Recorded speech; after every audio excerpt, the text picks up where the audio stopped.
السلام علیکم ناظرین، آپ دیکھ رہے ہیں سمارٹ نیوز۔ سردی کا آغاز ہو گیا، کراچی میں موسم سرما کی پہلی بارش۔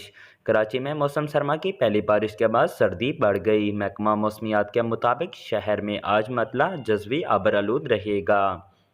کم از کم درجہ حرارت 18.4 ڈگری سینٹی گریڈ ریکارڈ کیا گیا ہے، جبکہ زیادہ سے زیادہ درجہ حرارت 30 ڈگری سینٹی گریڈ ہونے کا امکان ہے۔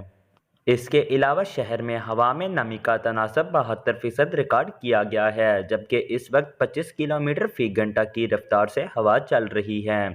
کراچی کے مختلف علاقوں میں ہلکی بارش کے بعد موسم سرد کا آغاز ہو گیا۔ محکمہ موسمیات نے بتایا ہے کہ شہر میں بارش برسانے والے سسٹم وسطی سندھ کی جانب جا رہے ہیں، جس کی وجہ سے آج دوپہر کے بعد کراچی میں بارش کا امکان نہیں ہے۔